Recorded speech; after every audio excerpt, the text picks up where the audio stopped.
జగన్కు షాక్ అయ్యేలా ఫలితాలుంటాయి. ప్రజలు ఏకపక్షంగా కూటమి వైపు మొగ్గు చూపినట్లు తెలుస్తుంది.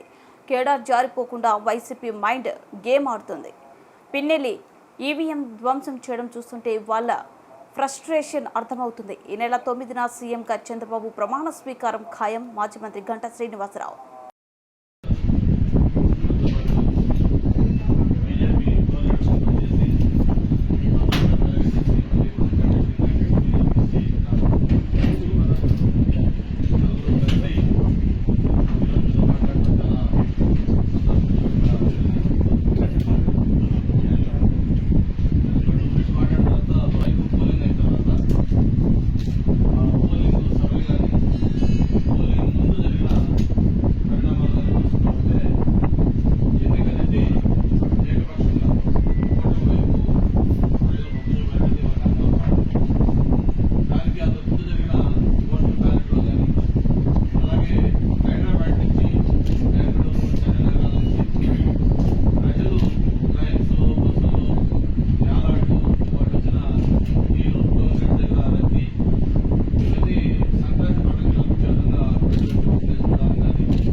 ఈ ప్రభుత్వానికి ఎట్టి పరిస్థితుల్లో కూడా బయట చెప్పాలన్న ఒక ఆలోచన వాళ్ళ కసి ఆ ఓటింగ్ కనిపించింది.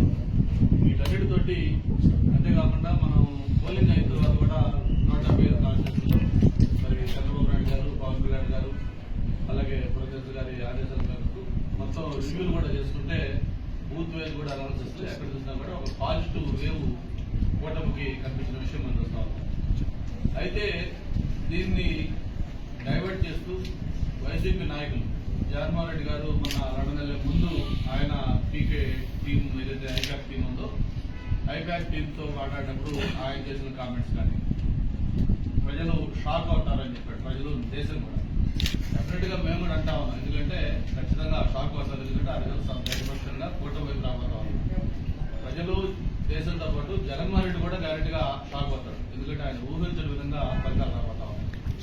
దాంతోపాటు ప్రత్యేకించి విశాఖపట్నంలో వైవి సుబ్బారెడ్డి గారు కానీ మరి అలాగే బొత్స సత్యనారాయణ గారు కానీ గత 7 రోజులుగా వాళ్ళు ఆడుతున్న మైండ్ గేమ్ చూస్తే చాలా నవ్వు వస్తా ఉన్నాం.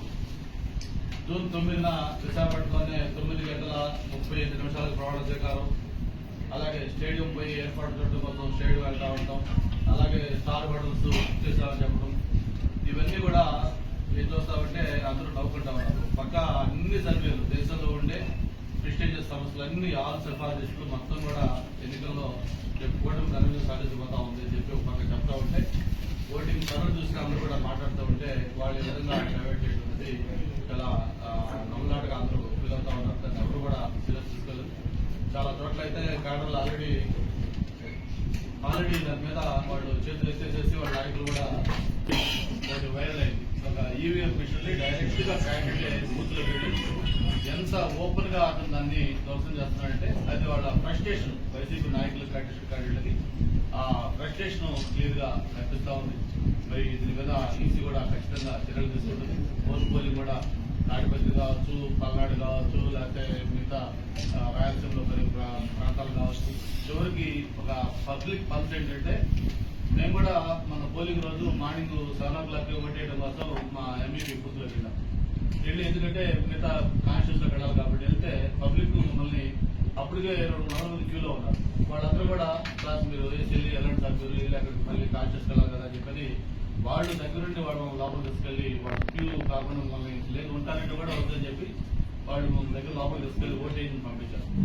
సేమ్ ఇన్సిడెంట్ తెనాల్లో ఎమ్మెల్యే నేను రిక్వెస్ట్ చేసి లోపలికి వెళ్తాను కూడా పబ్లిక్ ఒప్పుకోకుండా బలవంతం కలుతుంటే అతని మీద దాడి చేసి ఫిజికల్ గా అతను కొట్టే పరిస్థితి వచ్చిందంటే పబ్లిక్ మూడేంటో మనం అర్థం చేసుకోవచ్చు.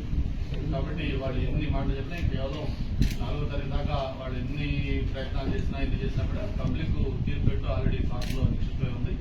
మరి అది ఖచ్చితంగా ఎన్డీఏ కూటమికి ప్రారంభం రాబోతా ఉంది. మళ్ళీ ఏదైతే వాళ్ళు చెప్తా ఉన్నారు 9వ తారీఖు, ఆ 9వ తారీఖున జగన్మోహన్ రెడ్డి గారు కాదు చంద్రబాబు నాయుడు గారు ఈ రాష్ట్ర 3వ ముఖ్యమంత్రిగా మళ్ళీ ఆయన ప్రమాణ స్వీకారం చేపడతా ఉన్నారు. అలాగే విష్ణుకుమార్ రాజు గారు, జగన్మోహన్ రెడ్డి గారు, నేను నలుగురు కూడా కంటెస్ట్ చేస్తున్నాం ఎమ్మెల్యేగా, నలుగురు కూడా అసెంబ్లీలో అడుగు పెట్టిపోతాం. దీన్ని